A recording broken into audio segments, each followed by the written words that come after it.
সন্দেশখালীতে তৃণমূলের একজন নেতা শেখ শাহজাহান, তিনি রাষ্ট্রবিরোধী সমস্ত কার্যকলাপের সঙ্গে যুক্ত। রোহিঙ্গাদের নিয়ে এসে শিবির বসিয়ে ফেলেছেন। আইন শাসনহীন বাংলাদেশ সীমান্ত পুরো মুক্তাঞ্চল, অভিযোগ সাংসদ দিলীপ ঘোষের। এখানে একজন বিখ্যাত নেতা আছেন টিএমসির, তার ছত্রছায়ায় থাকেন। তিনি রাষ্ট্রবিরোধী সমস্ত গতিবিধির সঙ্গে যুক্ত।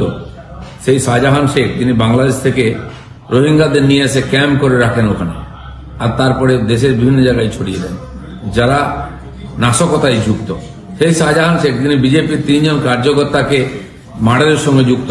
তাদের দুজনের বডি খুঁজে পাওয়া যায়নি, এখন 3 জনকে খুন করা হয়েছিল। স্মাগলিং এর সঙ্গে যুক্ত যারা, আজকে তারা এটা করাচ্ছে। টিএমসি পার্টি, তার নেতারা এর সঙ্গে যুক্ত আছেন। পুরো পশ্চিমবঙ্গ এবং বাংলাদেশ বর্ডারের যে সীমা 10, 15, 20 কিলোমিটার অব্দি মুক্তাঞ্চল হয়ে গেছে, সেখানে কোনো আইন নাই, কোনো কানুন নাই। ধরনের লোকেরা সেখানে যত রাষ্ট্রবিরোধী গতিবিধি করছে, বাংলাদেশ থেকে সোনা নিয়ে আসা, ড্রাগ নিয়ে আসা, এখান থেকে গরু পাচার করা, অন্যান্য সমস্ত জিনিস পাচার করে বিরাট একটা টাকার লেনদেন হচ্ছে।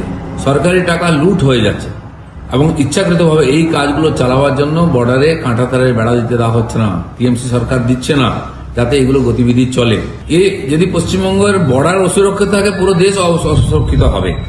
আজকে পরিষ্কার হয়ে গেল যে কথাটা আমরা বারবার বলেছি, কেন্দ্রীয় বাহিনী, কেন্দ্রীয় এজেন্সি তারা সুরক্ষিত নয়। যারা এই ধরনের ইনলিগাল কাজ করে টিএমসি কে ফান্ডিং করছে, তাদেরকে রক্ষা করার জন্য সরকার মমতা ব্যানার্জি বারবার চেষ্টা করেছেন। তার দাগি অফিসারদের বাঁচাবার জন্য তিনি ধর্ণা দেন। যখন সিজিএস কমপ্লেক্সে নেতাদের নিয়ে যাওয়া হয়, তার পার্টির লোকেরা গিয়ে সারা দিন রাত ঘিরে রাখে তাকে, বারবার বাধা দিয়েছে সত্য উদ্ঘাটিত করার জন্য, দোষীদের সাজা দেওয়ার জন্য।